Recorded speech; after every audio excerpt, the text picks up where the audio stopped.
In the cockpit, the pilots have survived, but they have no idea how badly damaged their aircraft is.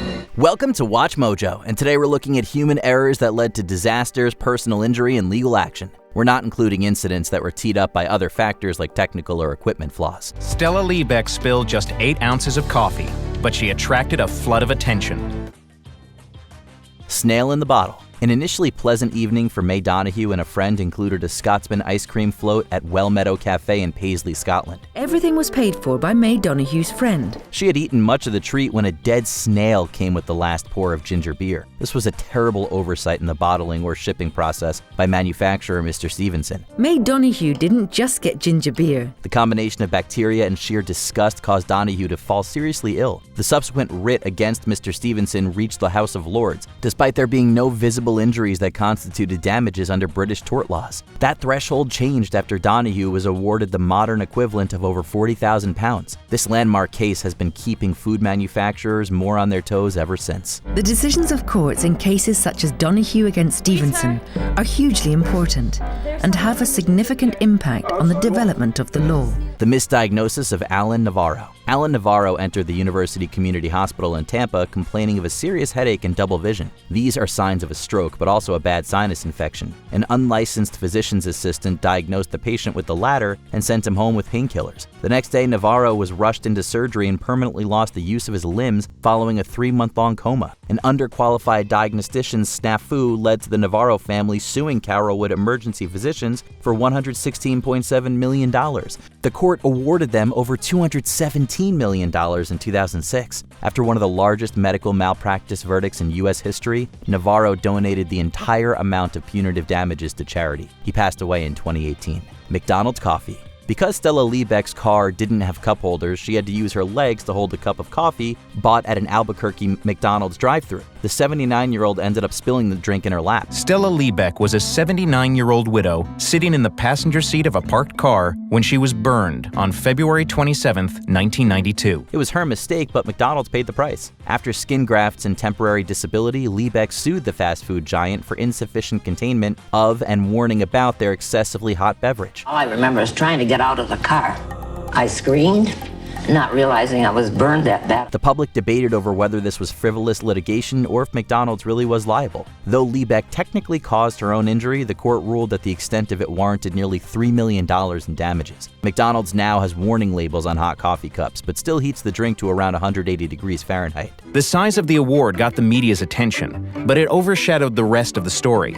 Pentium FDIV bug. The computer tech company Intel introduced the Pentium microprocessor in 1993. And the Intel Pentium processor for the next generation of compatible power. The following year, mathematician Thomas R. Nicely discovered a bug that caused incorrect floating point results in some significant calculations. The legal fallout was not over the bug itself, but Intel's response. They decided to not go forward with an immediate recall due to the rarity of the error. Numbers that fall into place instantly. The reasoning that it wouldn't be an issue for most users didn't account for industries that rely on esoteric and precise calculations. Several companies forced Intel's hand, with the incident ultimately costing them around $475 million in total. It doesn't take a computer to recognize the poor judgment in ignoring any flaws in a product. The Intel Pentium processor.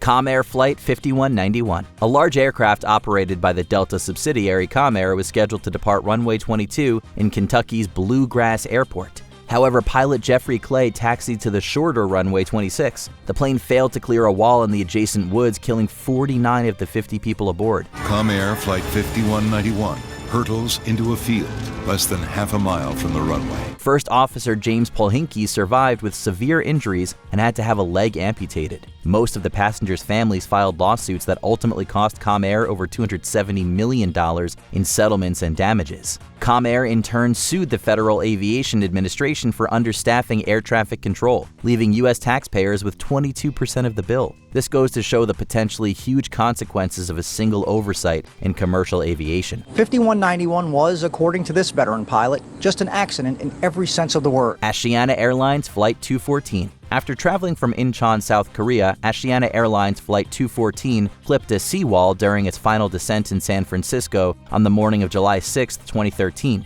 More than 180 were injured in the subsequent crash, and 2 children were killed. Impact was very violent. A third was fatally hit by a fire truck when SFFD arrived during the frantic evacuation. The department later settled a lawsuit by the girl's family in confidence. Meanwhile, an investigation found that the flight crew over-relied on and failed to quickly manage the plane's complicated autopilot system. First, choosing an autopilot mode rarely used during descent.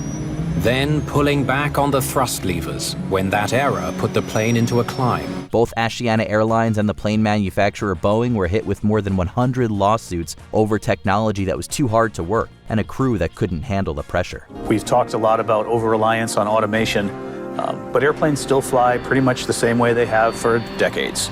Willie King's leg. Diabetic vascular disease meant that Willie King's right leg would have to be amputated at Tampa's University Community Hospital. He awoke to the news that Dr. Ronaldo Sanchez had instead removed his left leg. But of course, the surgeon was just the last party in a system designed to prevent such awful mistakes. It was the surgical order that signed off on the left leg, which was prepped accordingly by staff. Nonetheless, Sanchez was fined, lost his medical license for 6 months, and paid $250,000 on top of the $900,000 the patient received from the hospital. There's no real compensation for King having to lose both of his legs. Systemic safeguards count for nothing once the first domino falls. Jack in the Box outbreak. More than 700 people in the western United States contracted E. coli in 2 months. The origin was contaminated beef delivered to 73 locations in the fast food chain Jack in the Box. At first it was 25. Within a few more days it was 100, and then 150, and then 200. Of course, that shouldn't be a problem if the meat is fully cooked. The outbreak truly escalated because so many hamburgers were served undercooked during a special promotion. Jack in the Box's initially successful project to raise customer demand ended with a $50 million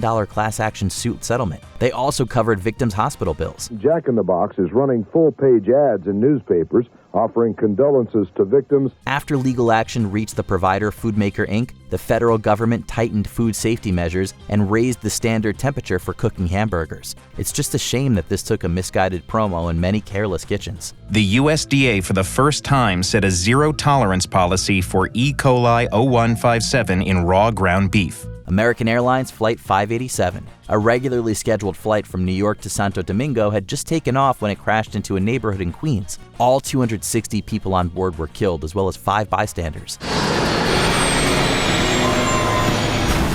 The already devastating tragedy caused a nationwide panic, as this was just 2 months after the September 11th terrorist attacks in New York. This prompted a speedy investigation, which found that First Officer Sten Molin overcompensated with rudder input against wake turbulence, breaking the plane's vertical stabilizer. Holy crap! American Airlines paid confidential, substantial settlements in lawsuits that alleged anything from improper maintenance and training to a design flaw. The truth is that one pilot's misjudgment brought more trauma to an already terrified world. They concluded that it was the inputs that were being made on the controls that led to the structural failure and then no other factor. Before we continue, be sure to subscribe to our channel and ring the bell to get notified about our latest videos. You have the option to be notified for occasional videos or all of them. If you're on your phone, make sure you go into your settings and switch on notifications. Take care of Maya. Beata and Jack Kowalski admitted their daughter Maya to Johns Hopkins All Children's Hospital for her complex regional pain syndrome. But hospital staff were skeptical of this rare respiratory, muscular, and skin condition, and concerned about the 9-year-old's extensive ketamine treatments. Child Protective Services thus took custody of her on the belief that she was being abused by Beata. And I told her, I miss my mom, I miss my mom. After months of futile legal action, Maya returned home and continued treatment after her mother took her own life. Nearly 7 years later, the Kowalskis were awarded over $200 million in a malpractice and wrongful death suit. The 6-person jury siding with the family in this major $220 million lawsuit. With the popular Netflix documentary Take Care of Maya preceding this, the world witnessed how even the most trusted institutions are prone to tragic error. These families walked in hoping for help for their child, and some of them walked out in handcuffs. What are some other wrong moves that have big human and legal consequences? Give your testimony in the comments. Sometimes it takes all those little things to make the accident happen.